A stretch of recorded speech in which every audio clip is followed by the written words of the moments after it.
అహల్య చక్కగా నందు శ్రావ్యల పెళ్లి పనులు చేస్తూ ఉండగా అది చూసి ఓర్వలేని అతిథి భానుమతి ఆమెని కుళ్ళుకుంటూ ఉంటారు. భానుమతితో అతిథి ఇలా అంటూ ఉంటుంది, అసలు ఆ అహల్య పెళ్లి పనులు చేస్తున్నట్టు పెద్ద బిల్డప్ ఇస్తుంది, దాన్ని ఈ పెళ్లిలోనే లేకుండా చేయాలి అని అతిథి అంటుండగా అలాగే ఓకే అని భానుమతి అతిథి చెప్పిన ప్లాన్కి ఓకే అంటుంది. అందరికీ అక్షంతలు పంచుతున్న అహల్య దగ్గరికి భానుమతి వచ్చి అక్షంతలు పంచిన కాడికి చాలు, నేను అక్షంతలు పంచుతాను, కానీ తాళి కట్టాక శ్రావ్యకాలికి నందు మెట్టలు పెట్టాలి, అవి రూమ్లోనే ఉన్నాయి, వెళ్ళి తీసుకురా అని అహల్యని రూమ్లోకి పంపించేస్తుంది భానుమతి.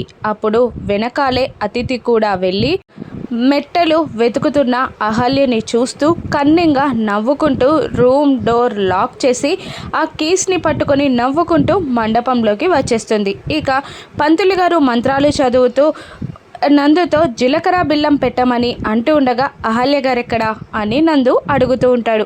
అహల్యనా, అది రాకపోతే ఇప్పుడు జీలకర్ర బెల్లం పెట్టవా అని ఆమెని కోపంగా అంటుండగా అవును, అహల్య గారు వస్తేనే జీలకర్ర బెల్లం పెట్టడం కానీ తాళి కట్టడం కానీ, లేదంటే నేను తాళి కట్టను అని అనేస్తాడు నందు మాటతో యామిని భానుమతి అతిథి ముగ్గురు షాక్ అవుతారు. రూమ్లో ఉన్న అహల్య ఎవరైనా ఉన్నారా అని రూమ్ డోర్ గట్టిగా బాదుతూ ఉంటారు. దాంతో అక్కడ ఎవరూ లేకపోవడంతో సైలెంట్గా రూమ్ డోర్ బాదుతూ అరుస్తూ ఉంటుంది అహల్యని రూమ్ నుండి విడిపించి పెళ్లి పందిరికి అతిథి తీసుకొస్తుందా రాను ఎపిసోడ్స్లో చూద్దాం. Thank you for watching.